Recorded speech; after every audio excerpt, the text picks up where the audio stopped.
It's far worse than the headlines are letting on.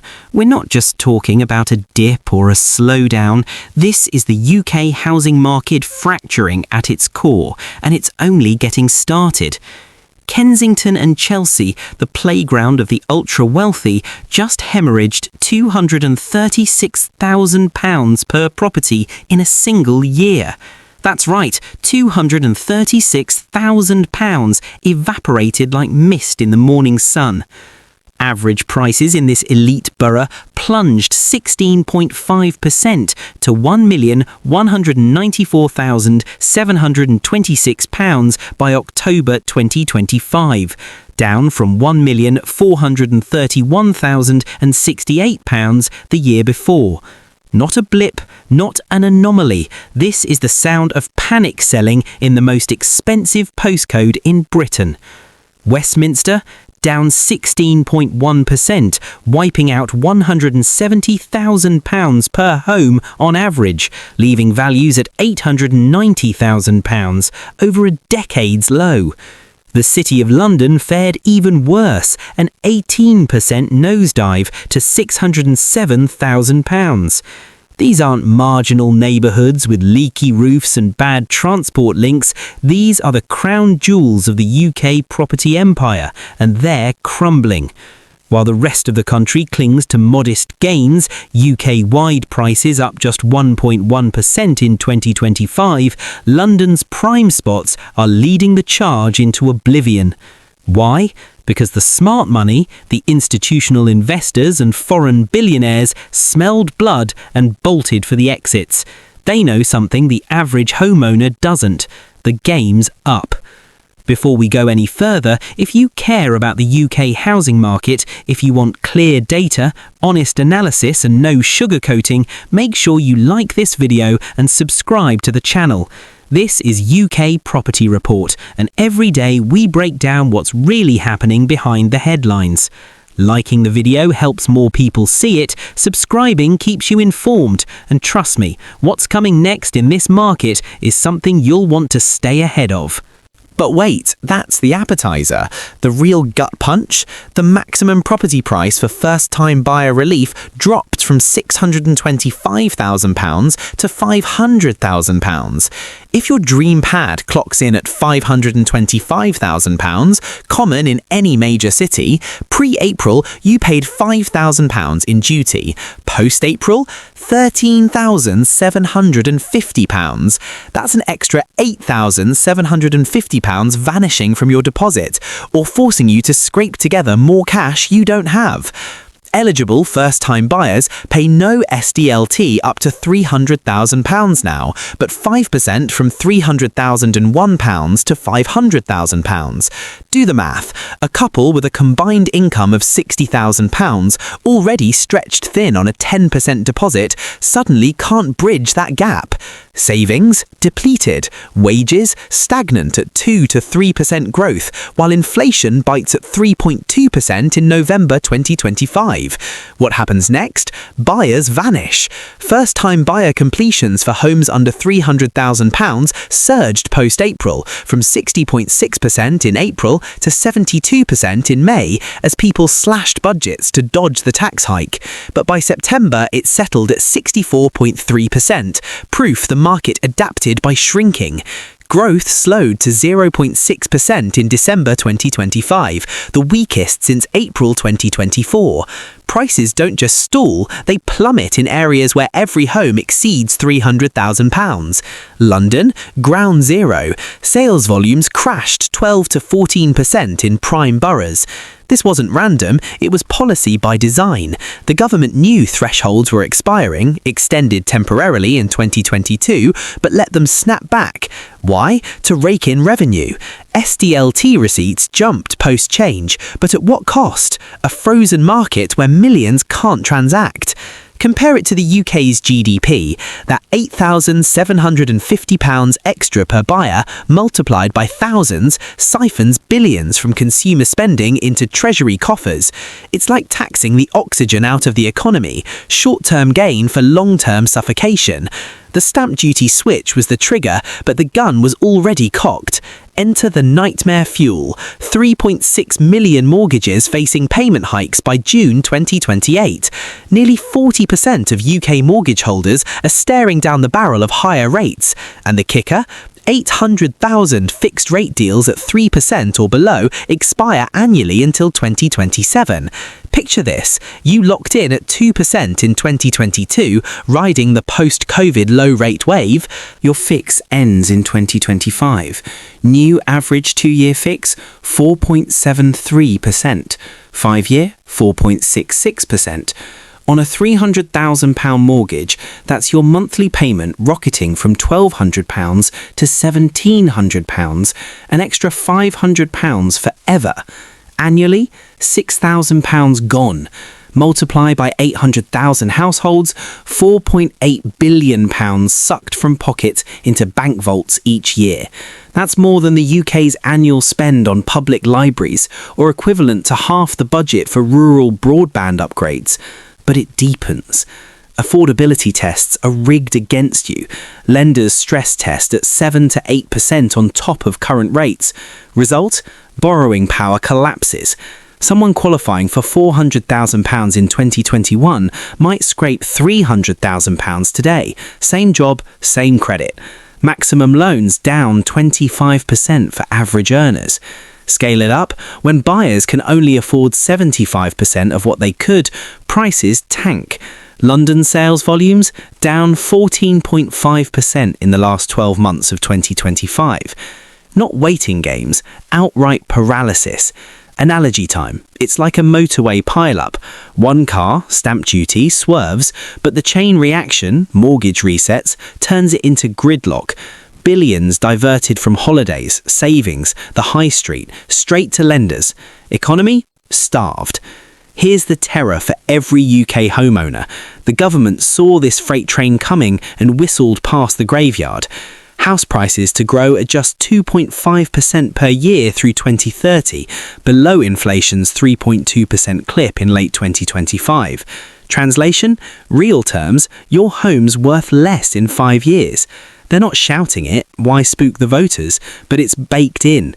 Average UK prices to hit £305,000 by 2030, up from £271,000 in 2025.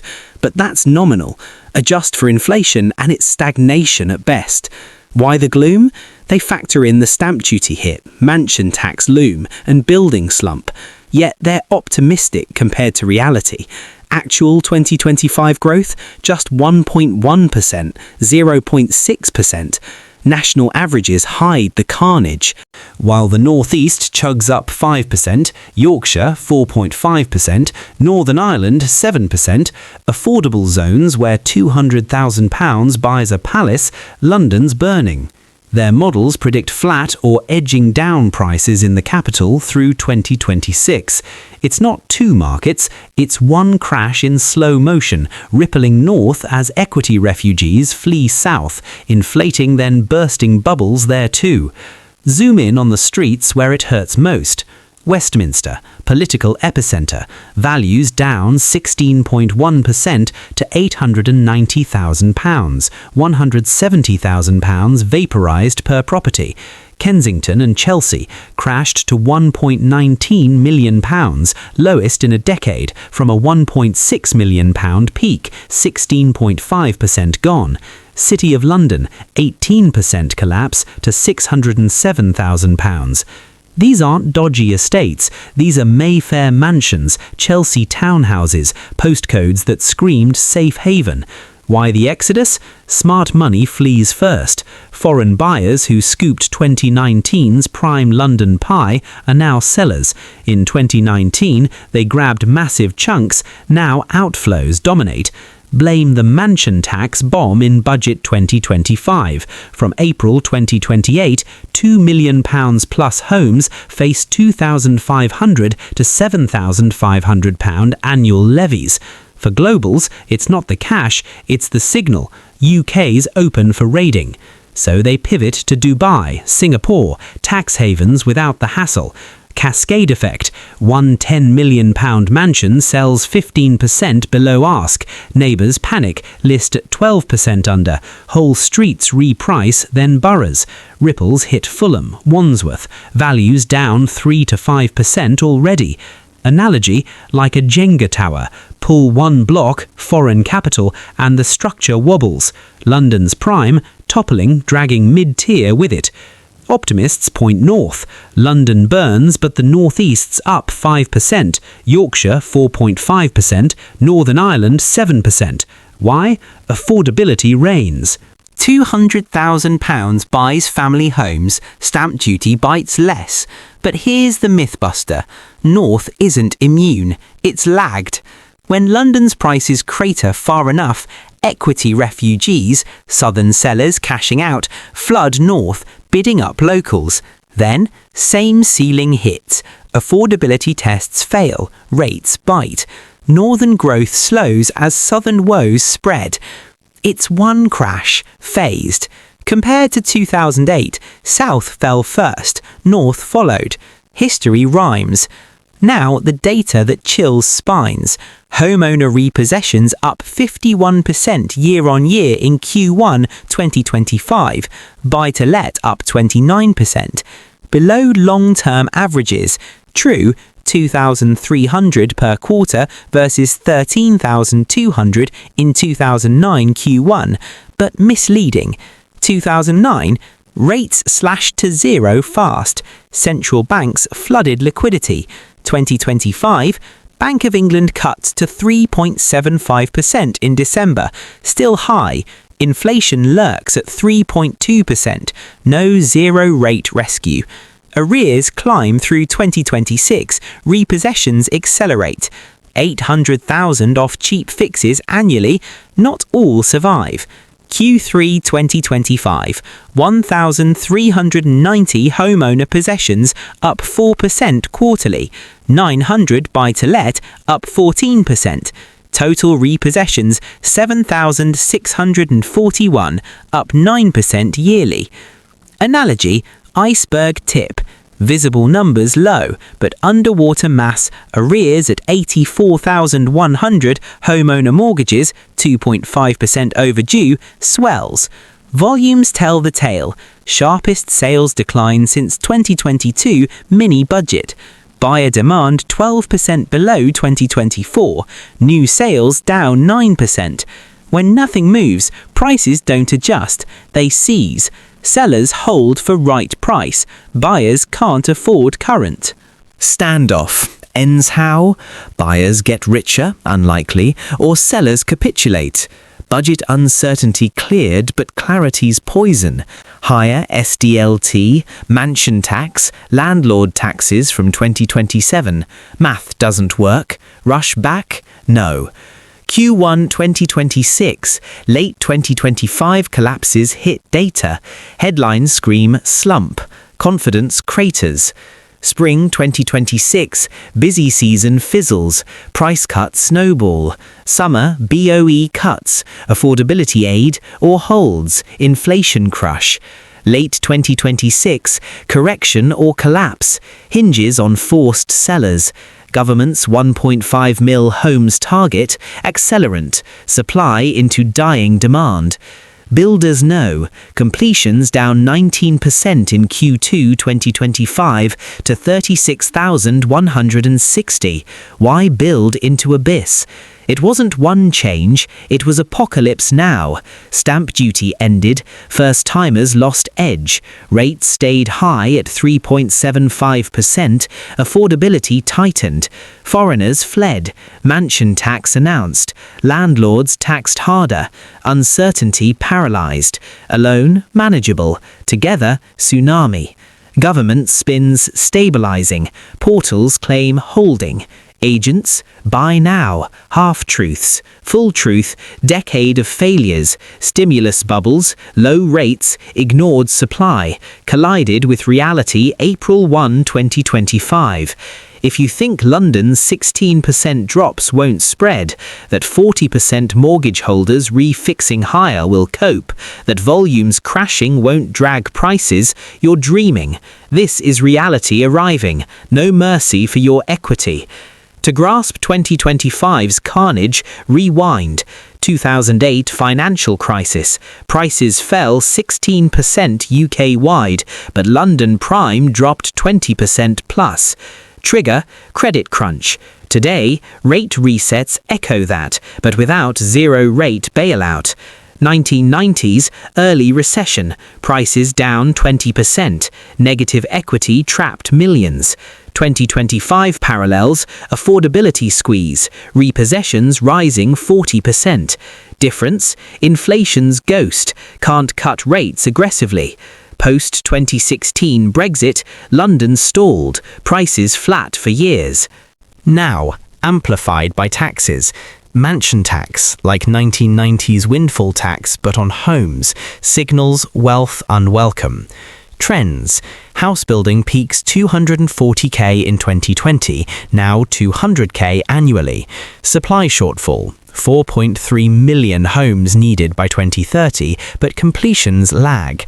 House building completions down 19% to 36,160 in Q2 2025. Private sector 27,050, 74.8%. Associations 8,900. Why? Costs up 10%, planning delays. Lenders, arrears, 84,100 homeowners, 10,420 buy-to-let in Q3. Possessions up but low historically, calm before storm. Foreign investment down 15% in prime London. Mansion tax, £400 million raised by 2029 but chills market. Government, 1.5 million homes target. Reforms, planning overhaul, but starts down 16%. Boosts output 170k by 2029, GDP 0.2%. But mansion tax, SDLT hikes, counterproductive. BOE cuts to 3.75% helps, but forecasts 4.5% mortgage rates peak 2027. This crash isn't isolated, it's systemic rot exposed. Wealth gap widens, rich sell, poor locked out. Economy, 10 billions from housing to debt service. Social, repossessions up 51%, homelessness looms. By 2030, prices £305,000 nominal, but real fall. If unchecked, 2008 redux, but worse, no easy money fix. Reality doesn't care about your plans, it cares what buyers pay today. That number? Falling fast. Question, will you jump ship before the floor gives way?